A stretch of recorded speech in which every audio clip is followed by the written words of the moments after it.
소중한 나 무한 행복 소나무 시간입니다.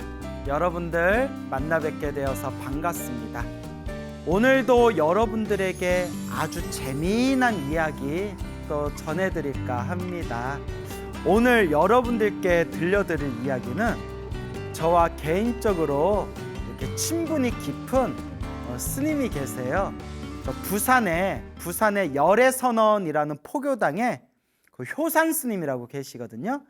그 효산 스님께서 직접 저한테 해주신 이야기인데 너무 재밌어가지고 우리 이제 소나무 시청자분들 위해서 또 오늘 제가 효산 스님께 들은 이야기를 여러분들에게 전해드릴까 합니다.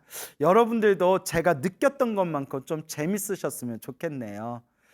우리가 이 살아가는 우리의 삶이라는 것이 이번 생에 끝나는 게 아닙니다. 우리는 윤회라고 하죠. 태어나고 죽고 태어나고 죽음을 반복합니다. 이것을 생사윤회라고 합니다. 우리가 이 생사윤회에서 벗어나서 완전한 자유인, 완전한 그런 깨달음의 세계에 들어가는 것은 오직 깨닫는 것밖에 없습니다. 번뇌망상이 완전히 사라지고 이 깨달음을 얻어야만 태어나고 죽고 태어나고 죽는 생사윤회에서 벗어나서 우리는 완전한 자유인이 될 수가 있습니다. 자, 그래서 우리가 이 생사윤회 속에서 태어나고 죽음을 반복하는데 다음 생에 몸을 받을 때 내가 지은 업보대로 태어난다고 합니다. 살아생전에 어떤 업을 지었냐에 따라서 크게 6가지 세상에 그 업보를 받아서 태어난다고 합니다. 그래서 지옥, 아귀, 축생, 아슈라, 인간, 천상, 이 6가지 세계를 돌고 돈다고 합니다. 그래서 지옥에 떨어졌다고 해서 영원히 지옥에서 사는 게 아니라 지옥에서 업보를 다 받은 뒤에 다시 지옥에서 나와서 다른 몸을 받게 되고, 하늘세계에 태어났다고 영원히 하늘세계에서 태어나는 게 아니라 하늘세계에서 복을 다 쓰고 나면 다시 하늘세계에서 밑으로 떨어질 수밖에 없습니다. 그래서 불교에서는 하늘세계 꼭대기에 태어나는 것조차도 불교에서는 진정한 목표로 두지 않습니다.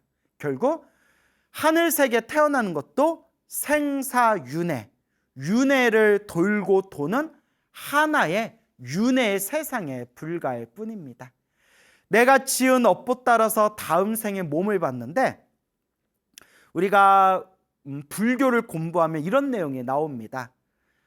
죽어서 선업이 강한 사람은 바로 좋은 곳에 태어나고 악업이 강한 사람은 바로 나쁜 곳에 태어난답니다.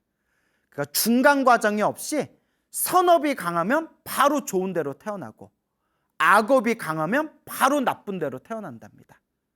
그리고 3일 만에 몸을 받는 경우도 있고 죽어서 7일 만에 몸을 받는 경우도 있고 죽어서 21일 만에 몸을 받는 경우도 있고 죽어서 49일 만에 몸을 받는 경우도 있다고 합니다.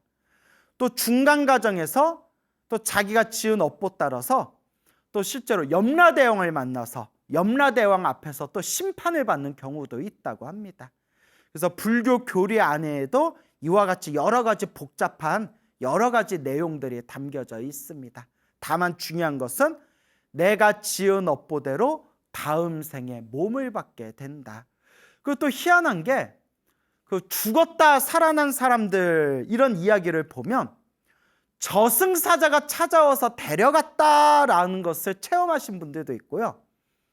저승사자 없이 바로 염라대왕 만나고 왔다라는 것을 체험하신 분도 있고요. 저승사자도 못 받고 염라대왕도 못 받지만 잠깐 저승에 있다가 다시 살아났다라고 주장하신 분들도 있습니다. 그러니까 이렇게 사람들마다도 서로가 체험하는 세계관이 서로 저마다 다른 것 같습니다. 뭐 정확한 거는 뭐 우리가 죽어봐야 알겠죠. 자, 어쨌거나 오늘 이제 그 저승사자와 관련된 또 재미난 이야기를 들려드릴까 합니다. 지금 연세가 60대래요. 연세가 60대이신 어느 여성 불자님이 계시는데, 이 여성 불자님께서 실제로 몇 년 전에 체험하신 이야기라고 합니다. 이 불자님이 오래전부터 지병이 하나 있었대요. 무엇인고 하니 갑자기 예고도 없이 갑자기 이렇게 의식을 잃어가지고 이렇게 쓰러지는 병이 있으셨대요.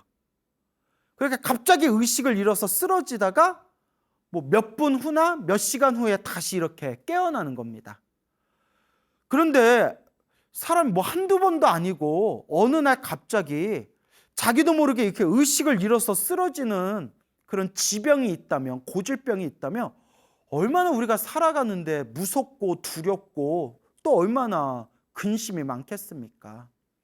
그래서 이 불자님이 큰 병원 여러 군데 다니면서 뭐 CT 촬영도 하고 뭐 MRI도 찍고 그렇게 아주 정밀 검사를 했는데도 원인을 찾을 수가 없다랍니다. 왜 그런지 원인을 찾을 수가 없대요.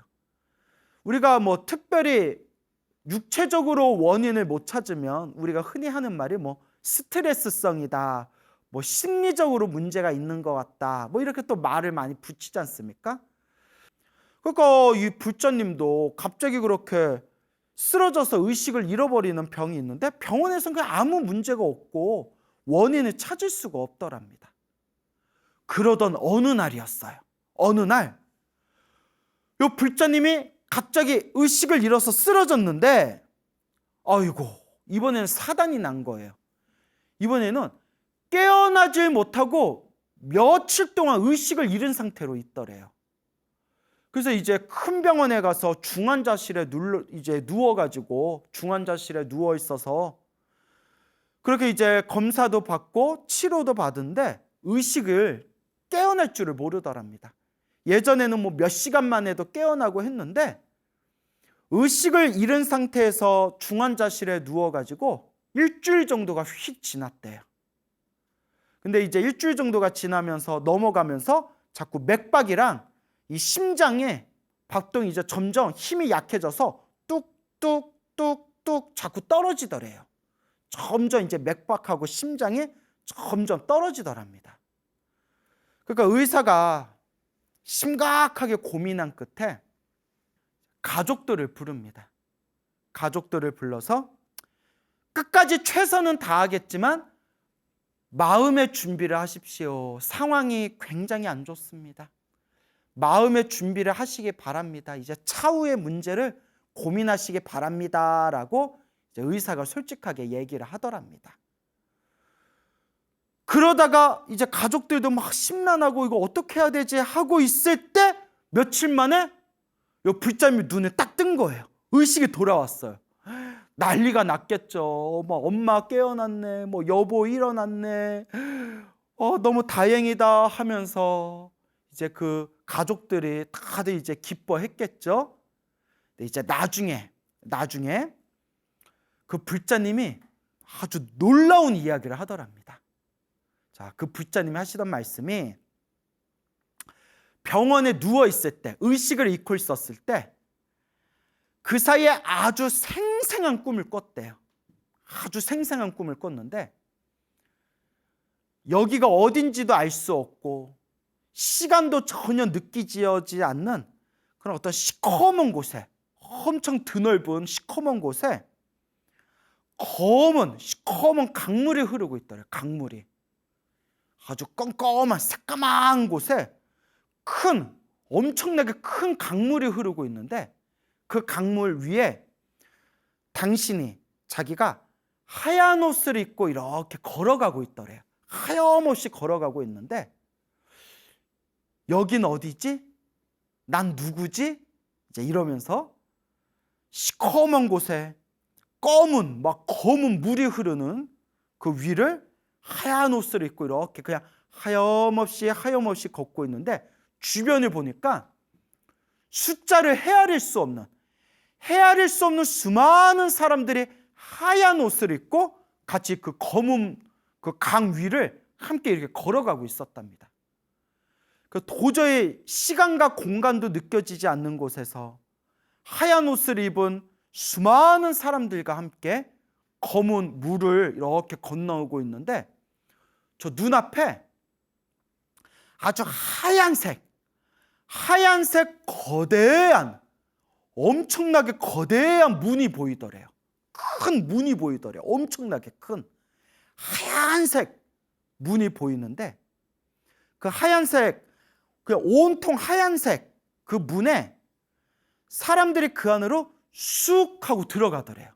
이렇게 그냥 쑥 하고 이렇게 들어가더랍니다. 그 하얀색 빛 속으로 들어가면 안에 어떻게 생겼는지, 안에 무슨 일이 생기는지는 전혀 보이지가 않더래요. 그냥 강물 위를 걷다가 그 하얀색 문 안으로 사람들이 쑥 들어가고 쑥 들어가고 쑥 들어가더래요. 그래서 이 불자님도 걷고 걷다가 그 하얀색 문 앞에서 딱 들어가려고 하는데 몸이 띵 하고 튕겨져 나가더래요. 몸이 퉁 하고 튕겨져 나가더래요. 남들은 쑥 들어가고 옆에 있는 사람도 쑥 들어가는데 자기만 팅 하고 튕겨져 나오더래요. 그래서 한 번, 두 번, 세 번 안으로 들어가려고 할 때마다 팅 하고 튕겨지고 팅 하고 튕겨져 나오더래요. 그래서 문 안에 못 들어갔대. 그 하얀색 문 안에를 자기가 못 들어가고 있는데 순간 장면이 휙 하고 바뀌면서 불자님이 자기가 이렇게 응급실 중환자실 침대에 이렇게 누워 있더래요. 그 병원에 누워 있는 거예요. 병원에 이렇게 누워 있어서 여기 병원인가? 내가 꿈을 꿨나? 하고 있는데 옆에 누가 앉아 있더래요. 누구지? 하고 이렇게 딱 쳐다봤는데 검은색 모자를 쓰고 있고요. 검은색 모자를 쓰고 있고 검은색 양복을 입고 있더래요. 새까만 양복을 입고 있고 얼굴이 옛날 전설의 고향이라는 프로에 봤을 때 그때 전설의 고향에 나온 저승사자랑 똑같이 생긴 사람이 검은색 모자에 검은색 양복을 입고 자기 옆에 이렇게 앉아 있더래요. 의자에 다 앉아서 자기를 이렇게 바라보더래요. 제가 이야기를 딱 듣는 순간 저승사자들도 시대의 흐름에 맞춰서 패션이 바뀌는구나. 옛날에는 새까만 가세, 새까만 한복, 두루마기를 입고 나타났는데 이제 보살님은, 불자님은 그 검은색 모자에 검은색 이렇게 양복 같은 걸 입고 있더래. 그래서 누워있는 자기를 이렇게 바라보면서 이렇게 이야기하더래요. 네가 지은 복이 있어서 너를 다시 돌려보내주는 것이다. 무슨 복을 지었을까요? 근데 그 이야기까지는 못 들었어요. 네가 지은 복이 있어서 다시 돌려보내주는 거다. 그러니 다시 돌아가거든 좋은 일 많이 하면서 살아라 라고 딱 말을 마치는 순간 눈을 딱 떠보니까 자기가 병원 중환자실에 딱 누워가지고 치료받고 있는 거예요. 그때 이제 눈을 뜬 거예요. 중환자실에서. 그러니까 꿈을 두 개를 꾼 거죠. 우리가 꿈속에서 꿈을 꾸는 경우도 간혹 있잖아요. 꿈에서 깬 줄 알았는데 그게 꿈이었던 경우 있잖아요. 그러니까 그 생생한 꿈이 첫 번째가 하얀색 옷을 입고 시커먼 검은색 물 위를 걸어가서 하얀색 큰 문에 이제 들어가려다가 못 들어간 꿈을 꾸고 깨어났는데 옆에 시커먼 옷을 입은 사람이 네가 지은 복이 있어서, 네가 복을 지은 게 있어서 돌려보내주는 거다. 돌아가거든 착하게 살아라, 좋은 일 많이 해라 라는 것도 꿈이었던 거예요. 그리고 딱 눈을 떴더니 중환자실에 딱 누워 있었던 거예요. 와. 그래서 이 불자님이 자기가 생생하게 체험을 한 거잖아요. 그래서 늘 마음속으로 내가 착하게 살아야 된다. 내가 이제 좋은 일 많이 하면서 살아야 된다 라고 늘 항상 마음에 되새긴대요. 그래서 전에도 절에는 다녔지만 이제 그것을 체험하고 난 뒤에는 내가 더 열심히 절에 다녀야 되겠다 생각하면서 이제 더 나이 드시기 전에 부처님의 가르침을 더 깊이 공부하고 싶어서 지금 이제 건강한 몸으로 지금 불교대학에 열심히 다니고 계신데요. 와, 너무 재밌지 않나요? 저 이 이야기 듣고 너무 재밌어가지고 너무 신기하다. 야, 진짜 저승사자가 있을 수도 있겠다라는 생각이 들어요. 예, 저는 뭐 스님의 입장이라서 뭐 저승사자가 있을 수도 있고 염라대왕이 있을 수도 있고 하겠지만 뭐 이런 이야기 들으면 이거 여러분 전설의 고향에 나오는 이야기가 다 거짓말이 아닙니다라는 이야기를 이렇게 우스개로 이야기하거든요. 그래서 우리가 살아생전에 복을 많이 지어야 되겠구나. 복을 많이 짓고 선업을 많이 지어야 되겠구나. 근데 재미난 게 제가 이것저것 책을 많이 보잖아요. 이렇게 저승에 대한 책들을 보면 두 가지 공통점이 있어요. 강을 건넜다라는 사람이 있고요. 고개 있죠, 고개. 산을 넘어갔다라는 사람이 있어요. 그러니까 바다, 강을 건넜다라는 걸 체험한 사람이 있고요. 깊은 산, 고개를 넘어갔다. 그래서 뭐 이런 이야기 있잖아요. 강이 보이길래 강을 건너려고 했더니 돌아가셨던 뭐 할머니가 나타나셔서 거기를 왜 건너니? 애기야, 건너지면 안 돼! 해서 딱 그 강 건너기 전에 딱 잠에서 깼다. 뭐 이런 얘기도 있고요. 또 고개를 건너서 산을 넘어서 고개를 막 건너려는 순간 누가 뒤에서 아범아, 그거 건너면 안 된다. 돌아오너라. 라든가 뭐 서방님 돌아오세요. 뭐 이런 그러면서 딱 정신을 깨워보니 살아났다. 뭐 이런 얘기들이 있거든요. 그러니까 강을 건넜다. 뭐 고개를 건넜다. 이런 얘기가 있어요. 또 저 아는 분은 다리를 건넜대. 다리. 큰 바다 같은 강이 있고 다리를 건너갔다. 뭐라는 얘기도 있고. 그러니까 이것도 다 자기 어떤 마음이 만든 하나의 현상일 수 있겠죠. 이게 이제 마음의 중생들마다 서로 다른 업의 차별이 있고 서로 저마다 다른 업의 에너지에 의해서 또 그런 여러 가지 그런 모습들이 그렇게 이제 펼쳐지는 게 아닌가 싶기도 합니다. 참 무섭기도 하고 신기하기도 하고 재밌기도 하고. 하지만 우리 불자들은 걱정할 필요가 없습니다. 그냥 이번 생 열심히 선업을 짓고 공덕을 쌓고 염불하고 수행한 진실한 불자들은 강이 나오든 산이 나오든 아무 상관없습니다. 내가 닦은 맑고 깨끗한 공덕의 힘이 나를 좋은 곳으로 이끌어 줄 것입니다. 그러니까 불자님들은 저승사자 무서워할 필요 없고 염라대왕 너무 걱정할 필요 없고 바다를 건너야 되나 산을 넘어야 되나 고민할 필요 없고 이번 생 복을 짓고 선업을 짓고 공덕을 짓고 염불하면서 우리 마음을 잘 닦으면 되겠습니다. 또 두 번째 이야기를 들려드리겠습니다. 지금도 우리 대한불교 조계종에서 활동하고 계시는 원로 어른 스님이세요. 원로 어른 스님이신데 이 어른 스님께서 오래전에 체험하신 이야기라고 합니다.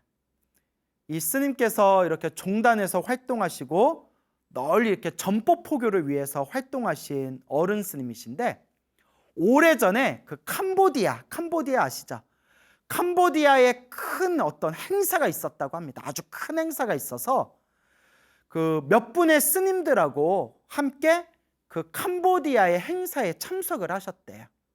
그래서 캄보디아에서 이렇게 몇 분의 스님들과 대표로 가셔서 그 캄보디아의 행사에 참석을 하시고 그게 이게 행사를 마치고 늦은 저녁이었대요. 늦은 저녁에 이제 숙소로 돌아가야 되는데 거기에 이제 숙소로 돌아가는데 이제 운전을 해주는 이렇게 차가 있었나 봅니다. 이 차, 뭐 우리 치면 택시 같은 거겠죠. 뭐 개인 택시 같은 거.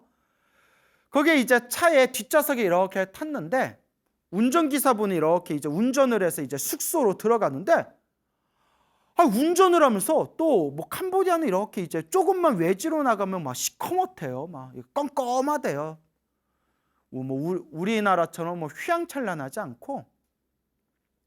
그래 이렇게 이제 차를 타고 가는데 그 앞에서 운전하는 기사님이 계속 꾸벅꾸벅 졸더래요. 자꾸 졸더래요. 사람 얼마나 무서워요. 막 사람이 운전하는데 막 졸고 있으니까 자꾸 졸더래요. 그 스님이 막 불안해가지고 저거 어쩌나, 저 사람 어쩌나. 좀 무섭더래요. 자꾸 이게 그러니까 무서운 것보다 자꾸 신경이 쓰이더래요. 그래서 막 정신 좀 차려보려고. 그러면 뭐 알겠다고 뭐 노프라브럼 뭐 이랬겠죠.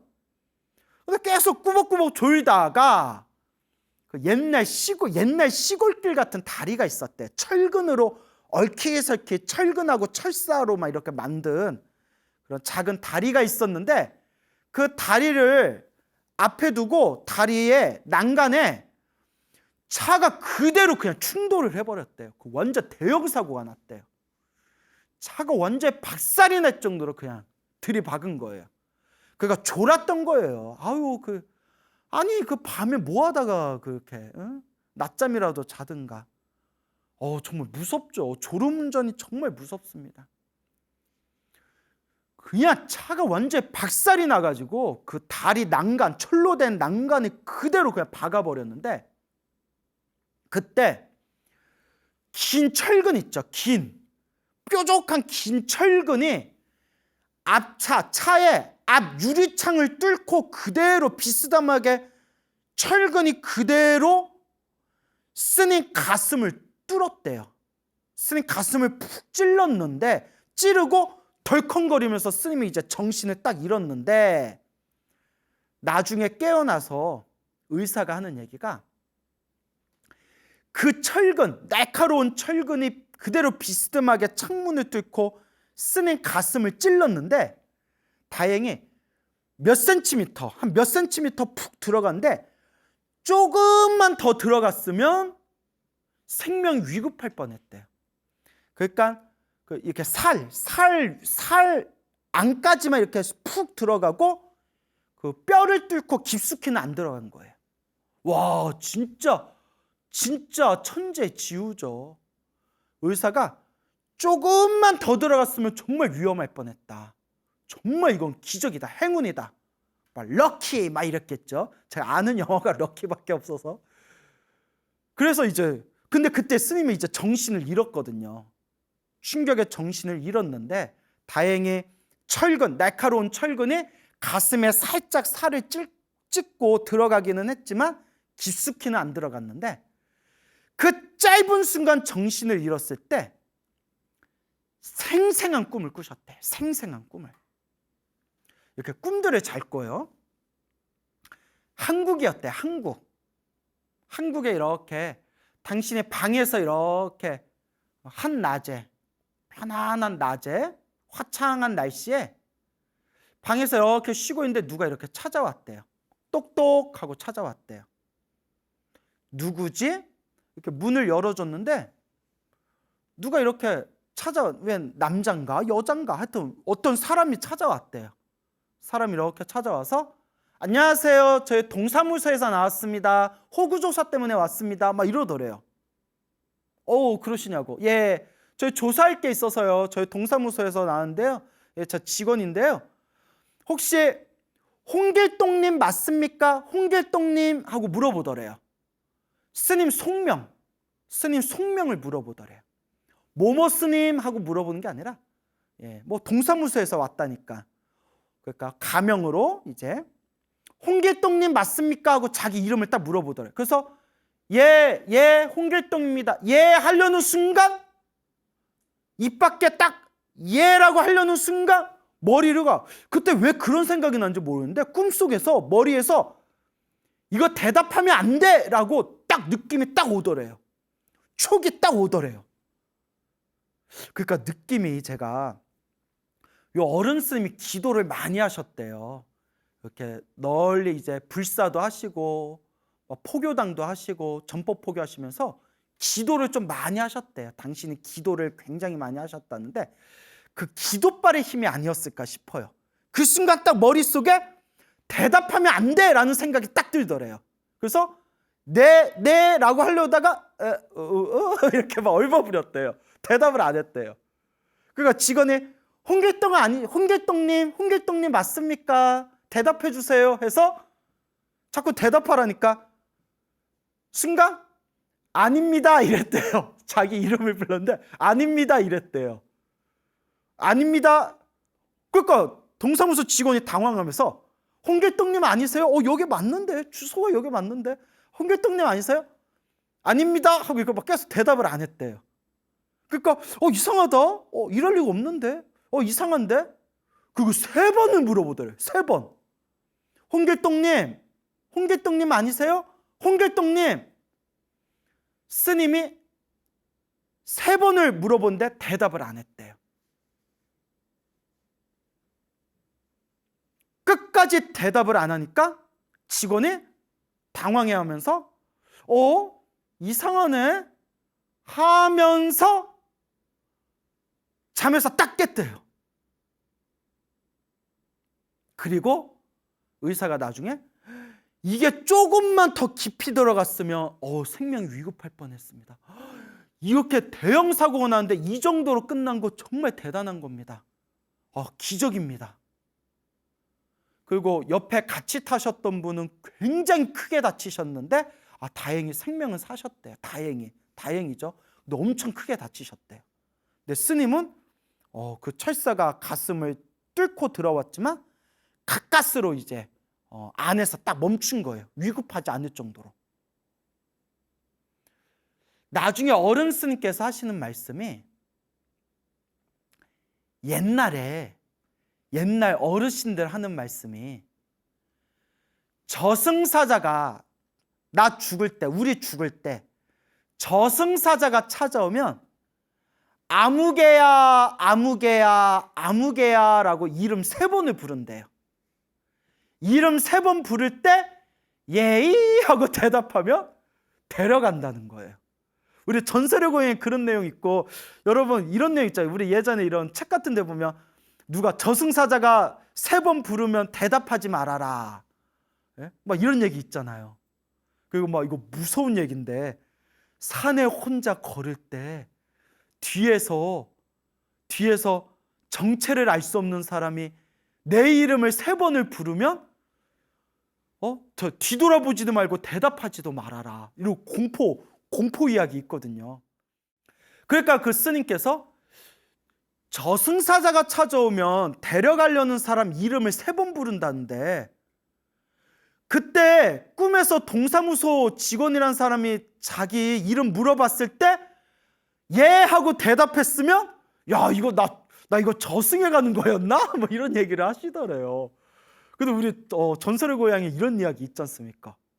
이 얘기 들으면서 그래서 이제 그 스님도 반 우스개로 그러니까 니들도 모르는 사람이 와서 이름 3번 부르거든 대답하지 말아라. 그래서 이제 제가 이 얘기 듣고 저는 뭐라고 생각하냐면, 누가 내 이름 부르면 제가 성이 김씨거든요. 김광우 씨 하면 아미타불 김광우 씨 하면 아미타불 이렇게 아미타불 부르려고요. 예, 웃자고 한 말입니다. 그러니까 어떻게 많이 재밌으셨죠? 2가지 이야기를 드렸는데, 그래서 옛날 큰 스님들 법문에 이런 내용이 나와요. 사람이 죽기 직전에 내 업 있죠. 내가 그동안 내 마음에 저장되어 있던 그 업의 에너지가 튀어나오게 되지 않습니까?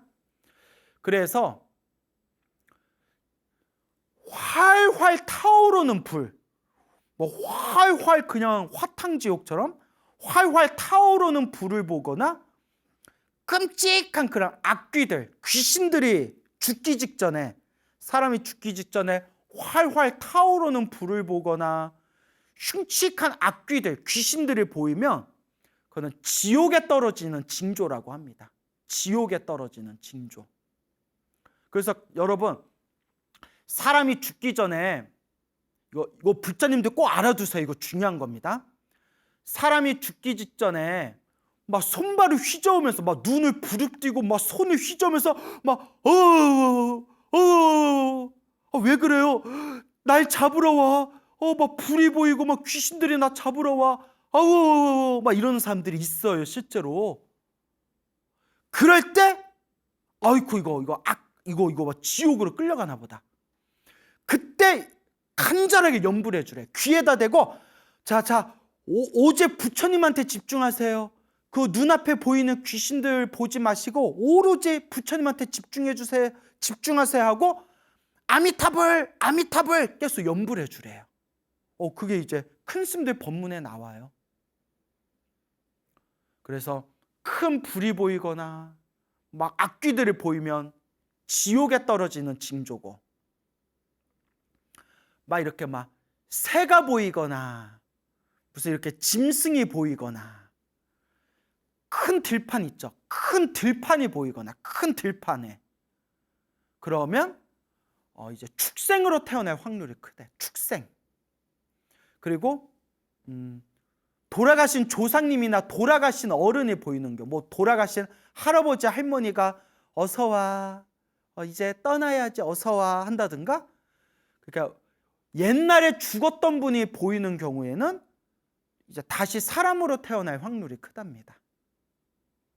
그리고 환하고 아름답고 맑고 깨끗한 세상, 그런 세상이 보이면 이제 하늘 세계에 태어날 확률이 크다고 합니다. 하지만 정말 염불 수행을 열심히 한 사람, 수행을 열심히 하는 사람은 부처님이 보인답니다. 불보살님이, 부처님이나 보살님이 보인대요. 죽기 직전에.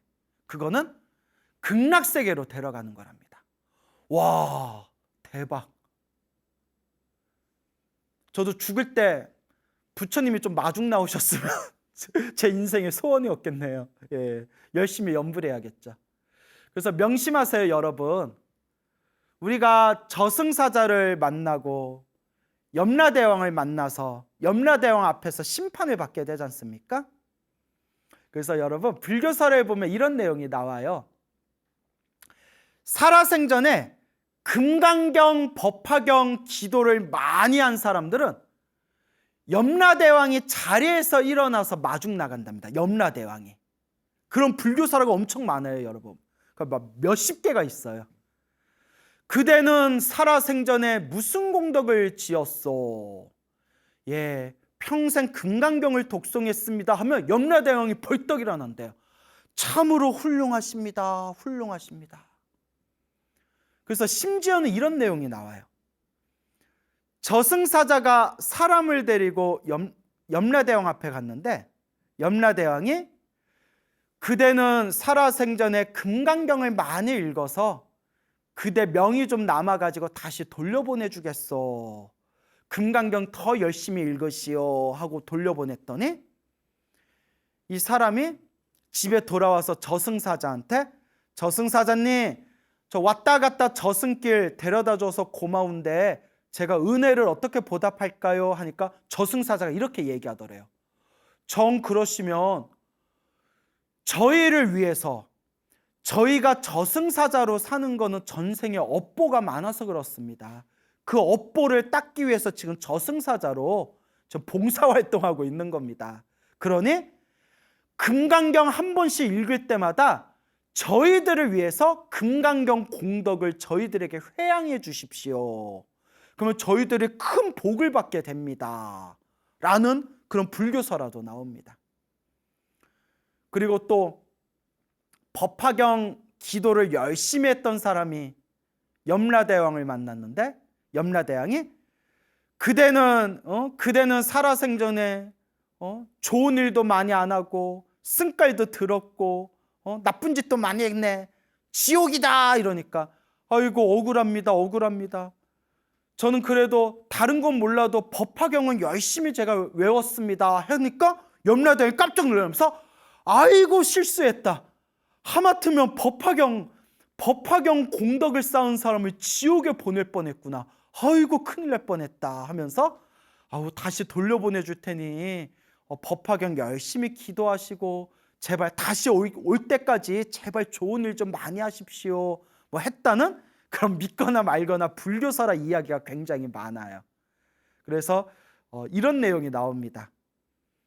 우리 저승에서는 금강경, 법화경 독송한 사람들을 최고로 칩니다. VIP로 모십니다. 라는 불교설화 내용도 나옵니다. 그건 아마 우리 중국 불교권에서는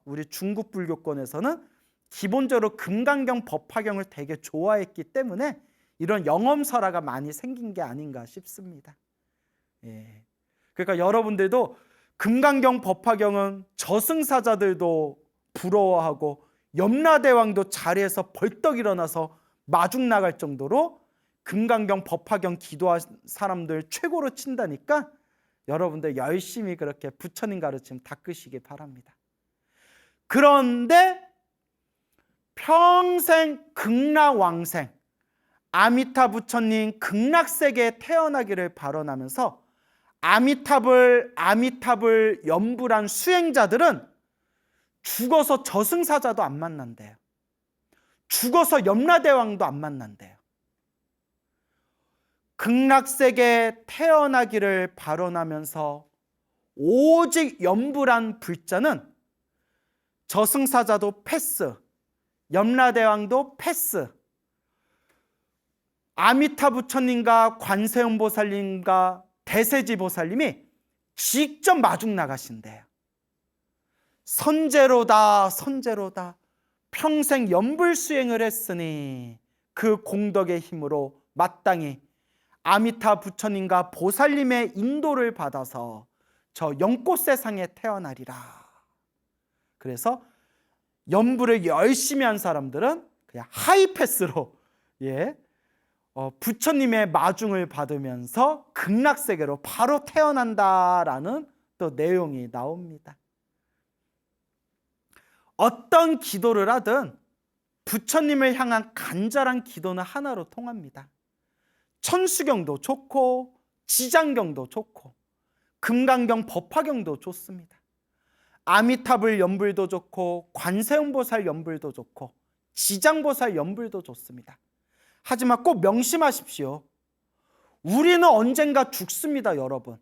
막말로 이런 얘기하면 참 무서운 얘기지만 막말로 내일 죽을지 혹은 내일 모레 죽을지도 모르는 게 우리네 중생의 인생살입니다. 내가 죽어서 호련히 업경대 앞에 섰을 때, 내 모든 업보가 다 보인다는 업경대 앞에 섰을 때 나는 선업을 많이 지었을까요? 악업을 많이 지었을까요? 지금 닦아야 됩니다. 바로 지금 닦아야 됩니다. 오늘 여러분들 재밌으라고 저승사자 이야기, 저승길 이야기 드렸지만 불자 여러분 꼭 명심하십시오. 연불하고 간절히 연불하고 복을 짓고 선업을 짓고 공덕을 닦는 진정한 불자는, 진정한 수행자는 저승도 걱정할 필요 없고 저승사자 염라대왕도 무서워할 필요가 없습니다. 내가 지은 수행의 힘이, 내가 닦은 공덕의 힘이 나를 맑고 깨끗한 세계로 이끌어 줄 것입니다. 그러니까 우리 열심히 꾸준히 닦아 나아갑시다. 여러분, 행복해지고 싶습니까? 행복한 삶을 창조하고 싶습니까? 복을 지으십시오. 선업을 지으십시오. 공덕을 쌓으십시오. 복과 선업과 공덕의 힘이 여러분들을 진정한 행복의 길로 이끌어 줄 것입니다. 여러분, 성불하십시오.